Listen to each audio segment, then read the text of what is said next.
দিল্লির দাসত্ব করব না, বাংলাদেশ মাথা উঁচু করে দাঁড়াবে।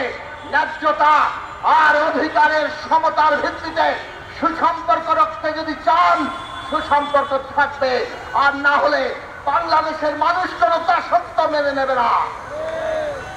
গণসংহতি আন্দোলনের প্রধান সমন্বয়কারী জুনায়েদ সাকি বলেছেন, অবিলম্বে সমস্যার সমাধান না হলে অন্তর্বর্তী সরকারকে দেশের মানুষ আর বেশি দিন সময় দেবে না। 15 নভেম্বর শুক্রবার বিকেলে রাজধানী শাহবাগে এই সতর্কবার্তা উচ্চারণ করেন তিনি। আপনারা সবাই জানেন, যারা মুক্তিযুদ্ধের চ্যাম্পিয়ন দাবিদার ছিল, যারা এই দেশকে মুক্তিযুদ্ধ দিয়ে ভাগ করতে চেয়েছে, যারা এই দেশে মুক্তিযুদ্ধের নাম নিয়ে ফ্যাসিবাদ কায়েম করেছে, আমাদের সন্তানদের বুকে গুলি করেছে, তারা আজকে তাদের চেহারা পরিষ্কার করে দিয়েছে। ক্ষমতা ধরে রাখার জন্য 5 তারিখ সকালবেলাও এই দেশের সেনাবাহিনী, পুলিশ বাহিনী, সমস্ত বাহিনীকে জনগণকে গুলি করেও তাকে ক্ষমতায় রাখার জন্য তিনি বলেছিলেন, পারেন নাই।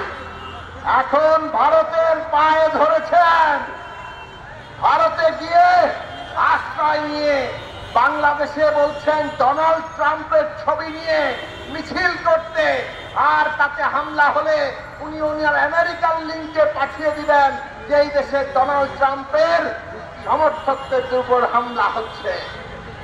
বন্ধুরা আমার, এই দেশের মানুষকে হত্যা করে ক্ষান্ত হন নাই, এখন এই দেশের বিরুদ্ধে, আমাদের সার্বভৌমত্বের বিরুদ্ধে আজকে ষড়যন্ত্র শুরু করেছেন।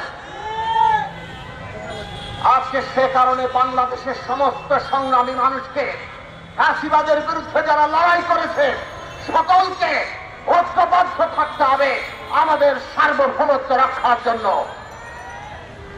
ভারতকে আমরা বলি, বাংলাদেশের মানুষের আকাঙ্ক্ষার বিরুদ্ধে দাঁড়াবেন না। এই দেশের মানুষ রক্ত দিয়ে রাষ্ট্র পত্তন করেছে, আপনারা আমাদের পাশে দাঁড়িয়েছিলেন ভারতের জনগণের কাছে, সে কারণে আমরা আমাদের কৃতজ্ঞতা রাখি। কিন্তু বাংলাদেশের সার্বভৌমত্ব, আমাদের স্বাধীনতা, এই দেশে গোলামকে ক্ষমতায় রেখে যদি নস্যাৎ করতে চান, বাংলাদেশের মানুষ সেটা মানবে না। বাংলাদেশের মানুষ প্রস্তুত আছে এই দেশের স্বাধীনতার সার্বভৌমত্ব রক্ষার জন্য।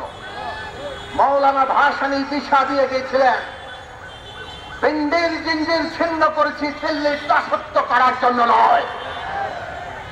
এই দেশের সমস্ত ছাত্র শ্রমিক জনতা 24 সালে জুলাই আগস্টে জেগে উঠে বলেছে, আমরা দিল্লির দাসত্ব করব না, বাংলাদেশ মাথা উঁচু করে দাঁড়াবে।